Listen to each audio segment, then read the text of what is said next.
예, 하나님께서 맨 마지막에 우리 인간과 짐승들을 창조하셨습니다. 사람과 짐승을 만든 재료는 동일하게 흙입니다. 침팬지 같은 경우 DNA가 사람과 거의 99% 일치하다고 합니다. 그러나 짐승들 가운데 자신들의 역사를 기록한 짐승들은 한 종류도 없습니다. 가장 사람을 많이 닮은 침팬지나 원숭이들도 자신들의 역사를 기록하지 않습니다. 그것들은 자신들의 역사를 기록할 능력이 없습니다.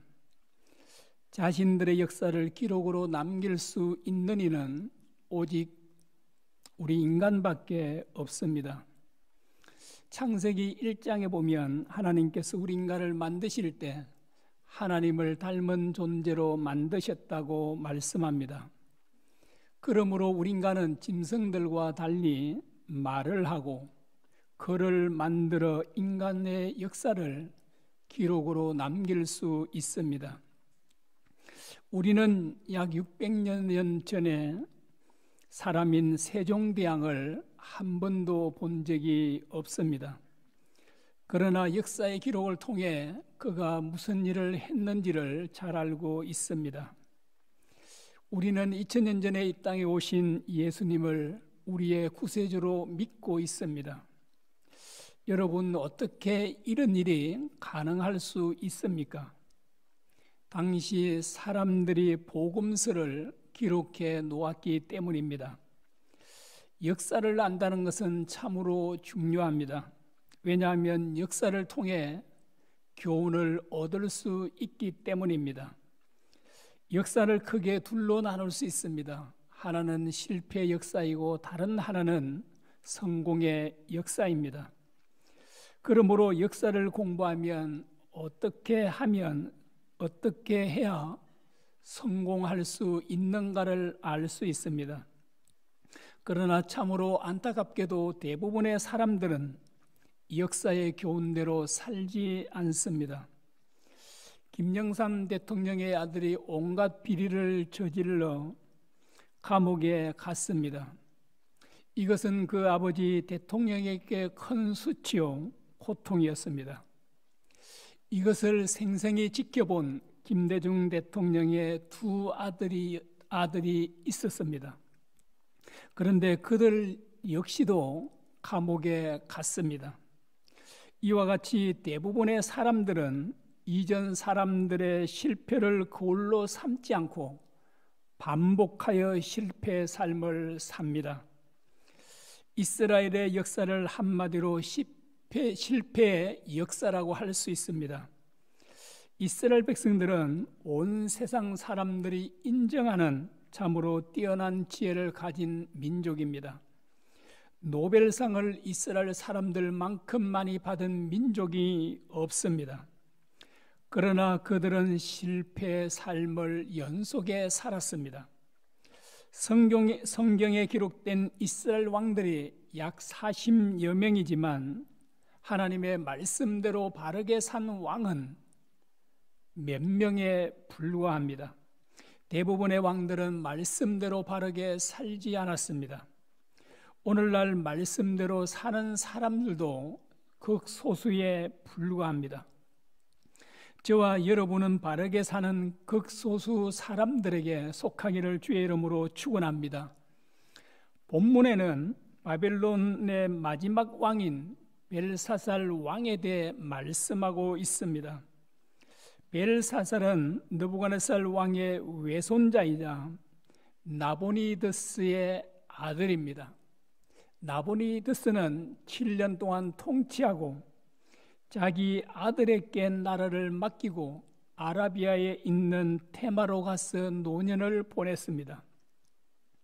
하나님께서는 에레미야를 통해 70년이 되면 이스라엘 백성들을 고국으로 돌아가게 하겠다고 약속하셨습니다. 지금 그날이 몇 년 남지 않았습니다. 그리고 하나님께서는 바벨론 제국이 가장 전성기를 누릴 때 바벨론은 반드시 멸망할 것이라고 말씀하셨습니다. 바벨론과 느부갓네살은 신상의 금머리라고 했습니다.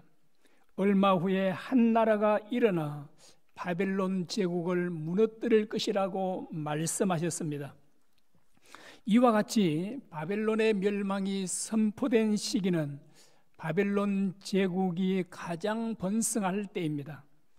당시 그 말을 믿은 사람은 한 사람도 없었을 것입니다.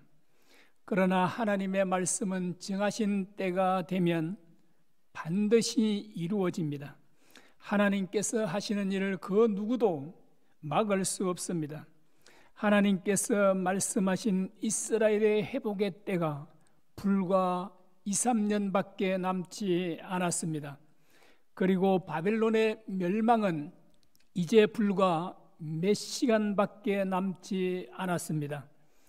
벨사살은 이것을 알지 못한 채 1,000명의 기인들을 초대하여 성대한 잔치를 베풀었습니다. 당시 메대와 바산의 연합군이 바벨론 성을 포위하고 있었습니다.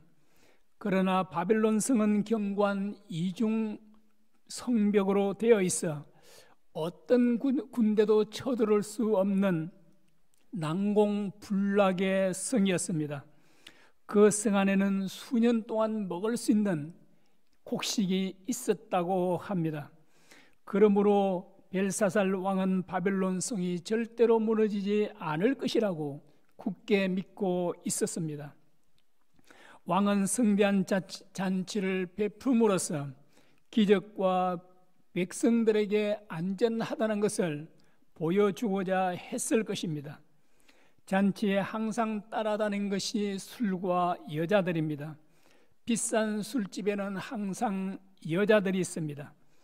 벨사살이 베푼 잔치에도 왕후들과 후궁들은 물론이고 수많은 여자들이 남자들의 술 시중을 들고 있었을 것입니다. 갈라디아서 5장에 보면 음행하는 자와 우상 숭배하는 자들은 하나님 나라를 유업으로 받을 수 없다고 말씀합니다. 그리고 술 취한 자와 방탕한 자도 하나님의 나라를 유업으로 받을 수 없다고 말씀합니다. 술은 사람을 방탕하게 하는 속성을 갖고 있습니다. 이 땅의 술로 인해 파탄된 가정은 헤아릴 수 없을 만큼 많습니다. 가장이 알코올 중독자가 되면 그 가족들은 말로 다 할 수 없는 고통을 겪게 됩니다. 벨사살 왕도 술로 인해 파멸되었습니다. 벨사살 왕은 기인들과 함께 술을 마시다가 갑자기 예루살렘 성전에서 가져온 금그릇과 은그릇을 가져오라고 명령했습니다. 그는 오직 하나님을 위해서만 사용해야 할 그릇에 술을 부어 기인들과 함께 마셨습니다. 그리고 그들은 금은 동철과 돌과 나무로 만든 우상을 찬양하고 경배했습니다. 왜 벨사살은 성전의 그릇에 술을 부어 마시고자 했습니까? 참 신이라고 하는 여호와 하나님을 모독하기 위함이었습니다. 그는 그의 할아버지 느부갓네살이 여호와 하나님이 참 신이라고 조서를 내린 것을 잘 알고 있었을 것입니다. 느부갓네살이 이런 조서를 내렸습니다.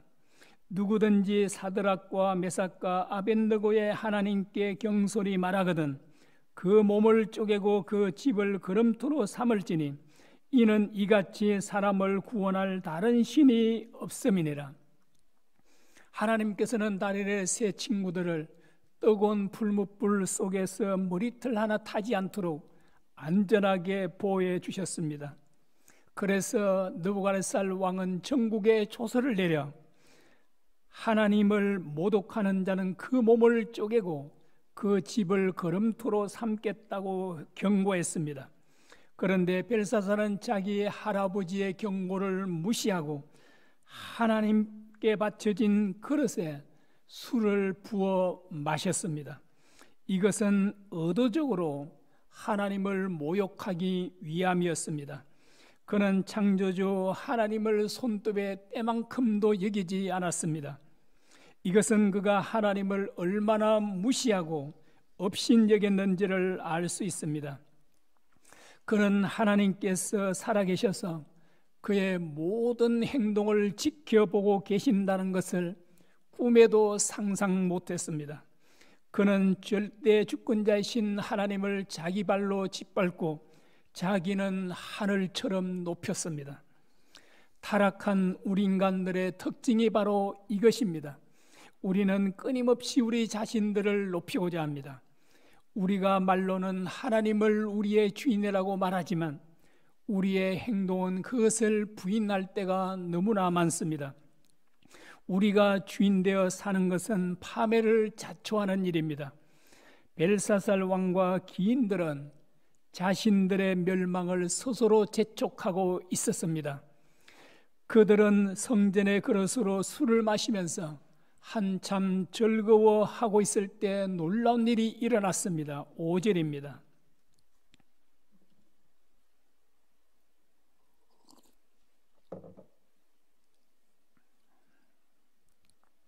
그때 사람의 손가락들이 나타나서 왕궁 촛대 맞은편 석계백의 글자를 쓰는데 왕이 그 글자 쓰는 손가락을 본지라.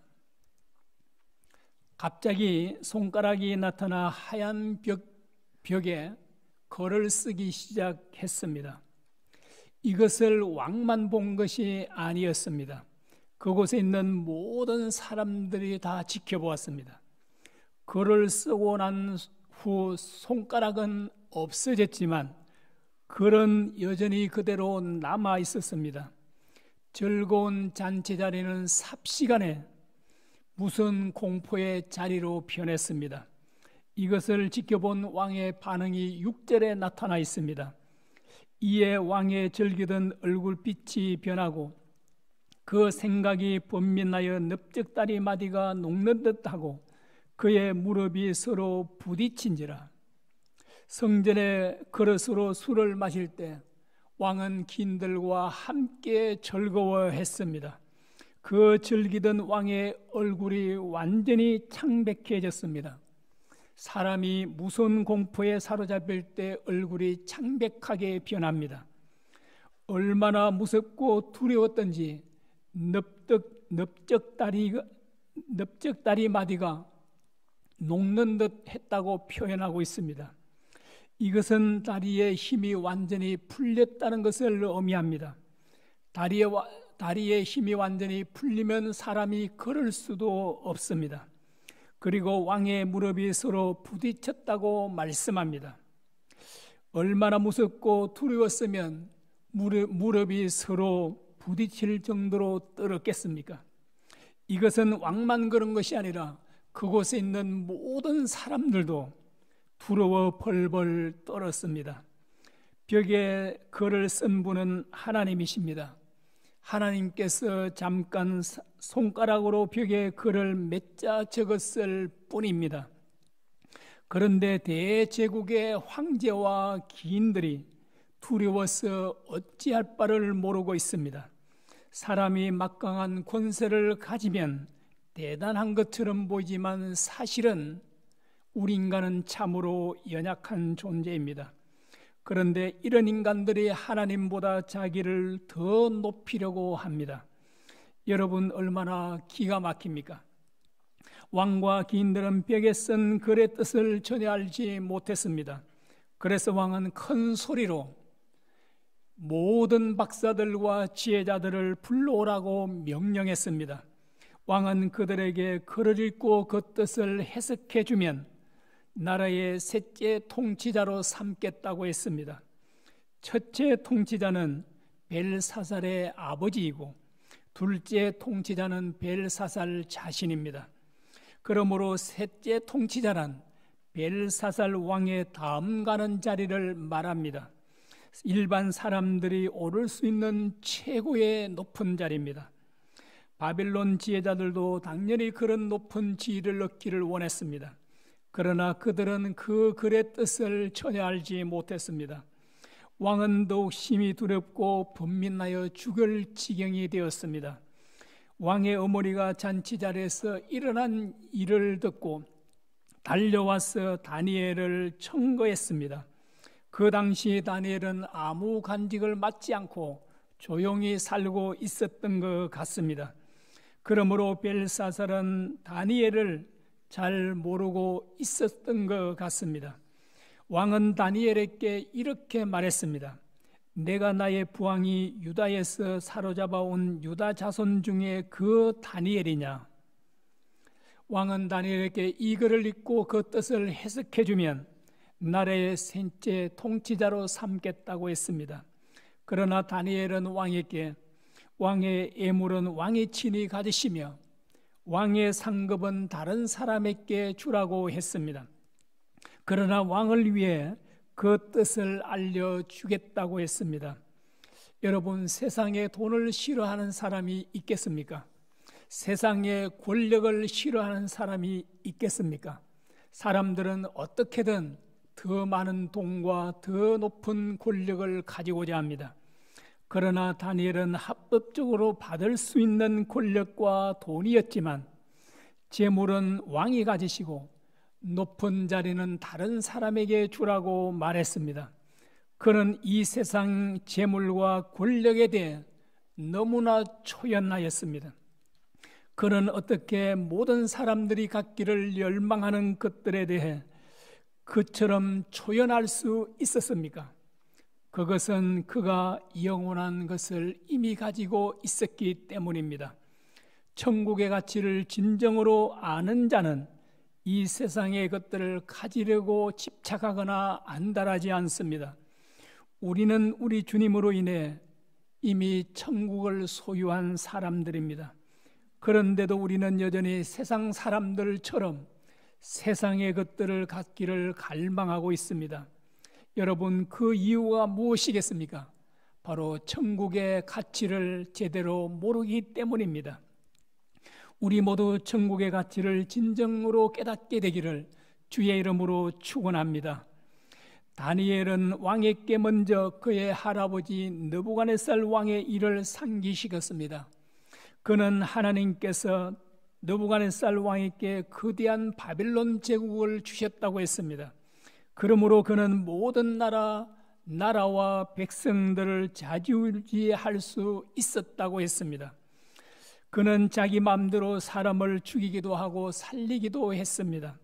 또 자기 마음대로 사람을 높이기도 하고 낮추기도 했습니다. 그의 군세는 참으로 막강했습니다. 누구도 그를 대항할 자가 없었습니다. 그는 무소불위의 권력을 갖게 되자 그 마음이 교만해졌습니다. 그는 자기 힘과 능력으로 거대한 바벨론 제국을 세웠다고 생각했습니다. 그러나 그것은 큰 착각이었습니다. 그를 바벨론 대제국의 왕으로 세우신 분은 하나님이십니다. 그가 이것을 알지 못함으로 교만한 사람이 되고 말았습니다. 하나님께서 그를 즉시 정신 이상자가 되게 하여 7년 동안 짐승들과 함께 풀을 뜯어 먹으며 살게 했습니다. 그때 그가 당한 고통은 말로 다 할 수 없었습니다. 몸에 털이 없는 사람이 짐승들처럼 산에 산다는 것은 큰 고통이 아닐 수 없습니다. 그는 가장 낮은 밑바닥에서 극심한 고통을 당하면서 비로소 인간 나라를 하나님께서 다스린다는 것을 깨닫게 되었습니다. 그는 교만을 버리고 겸손히 창조주 하나님을 높이고 찬양했습니다. 그러자 하나님께서 다시 그의 왕위를 회복시켜 주셨습니다. 다니엘이 벨사살 왕을 이렇게 책망했습니다. 왕은 그의 아들이 되어서 이것을 다 알고도 아직도 마음을 낮추지 아니하고 도리어 자신을 하늘의 주제보다 더 높였도다. 벨사살 왕은 당연히 역사의 교훈을 받아 겸손해야 했습니다. 그러나 그는 겸손하기는커녕 도리어 교만했습니다. 자문스에 말씀하기를 교만은 패망의 선봉이요 넘어짐의 앞잡이라고 했습니다. 교만하면 누구를 막론하고 반드시 망합니다. 벨사살은 전능하신 하나님을 완전히 무시하고 업신여겼습니다. 여러분 어떻게 감히 하나님께 바쳐진 그릇에 술을 부어 마실 수 있습니까? 이런 자에게 하나님의 심판은 너무나 당연합니다. 다니엘은 우상이 어떤 것인지를 정확하게 알고 있었습니다. 그는 우상들은 보지도 듣지도 알지도 못한다고 말했습니다. 벨사살은 이런 헛된 우상을 높이고 찬양하면서도 그의 호흡을 주장하시고 그의 모든 길을 작정하시는 하나님을 찬양하지 않았습니다. 사람들은 참으로 어리석기 짝이 없습니다. 우리 인간은 짐승들과 달리 역사까지 기록할 정도로 능력이 있습니다. 그러나 역사의 교훈을 받지 않습니다. 벨사살은 자기 할아버지의 일을 너무나 잘 알고 있었습니다. 그러므로 그는 더욱 겸손히 하나님을 섬겨했습니다. 그러나 그는 오히려 자기 자신을 높이고 하나님을 멸시했습니다. 다니엘은 그래서 손가락이 나와서 이 글을 기록했다고 했습니다. 벽에 기록된 글자는 메네메네 데겔 우르바신입니다. 메네는 하나님이 이미 왕의 나라의 시대를 세워서 그것을 끝나게 하셨다는 뜻이고, 데겔은 왕을 저울에 달아보니 부족함을 보였다는 뜻입니다.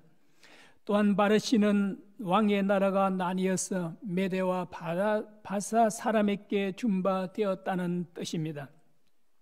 벨사살은 다니엘이 해석한 바대로 그날 밤에 죽임을 당했습니다. 벨사살과 기인들은 그날이 자기들의 마지막이 되리라고는 꿈에도 생각 못했습니다. 죽음은 언제 우리에게 임할지 알 수 없습니다. 그러므로 우리는 항상 죽음을 준비하며 살아야 합니다. 여러분은 죽음을 준비하고 계십니까? 여러분, 죽음은 어떻게 준비해야 합니까? 죽음을 준비하는 삶이란 주님을 항상 주인으로 모시고 그분의 말씀을 쫓아 사는 삶을 말합니다. 벨사살처럼 자기 마음대로 사는 사람은 죽음을 준비하지 못한 사람이고, 다니엘처럼 하나님의 말씀을 쫓아 사는 사람은 죽음을 준비한 사람입니다. 거대한 제국의 왕들은 자기가 전 세계를 지배하고 다스린다고 생각했습니다.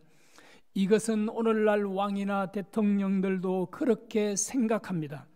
그러나 각 나라의 흥망생쇠를 결정하신 분은 하나님이십니다. 왕이나 대통령을 세우신 분도 하나님이십니다.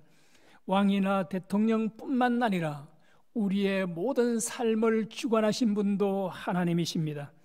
우리의 호흡을 주관하시고 우리의 모든 길을 작정하신 분이 하나님이십니다. 우리의 생사화복이 하나님의 손에 달려 있습니다. 사무엘상 2장 6절과 7절에 이렇게 말씀합니다.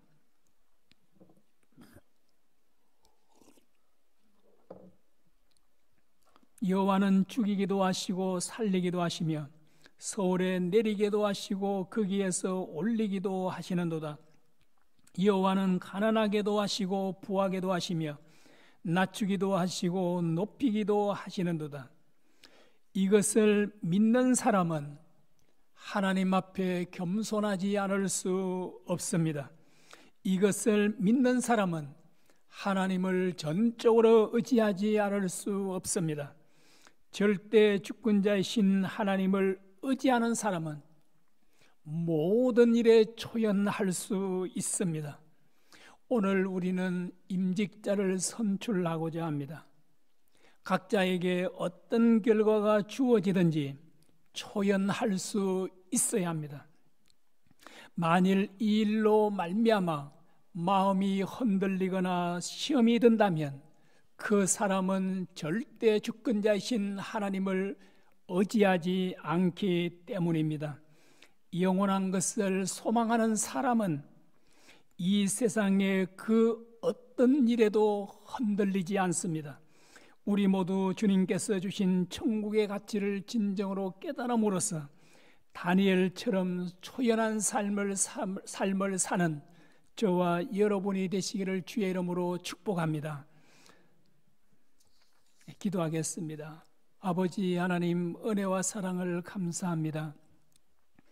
우리도 다니엘처럼 영원하신 하나님을 믿음으로 우리가 이 세상의 그 어떤 일들에 대하여 흔들리거나 시험되는 일이 없게 하시고 초연한 삶을 살아가는 저희들이 되게 도와 주옵소서. 이 세상 역사를 주관하시고 인간 나라를 다스리는 분은 왕이나 대통령들이 아니라 바로 우리 하나님 여호와이심을 바르게 깨닫는 저희들이 되게 하시고 우리는 영원하신 하나님을 전적으로 의지하는 저희들이 되게 도와 주옵소서. 예수님의 이름으로 감사드리며 기도합나이다.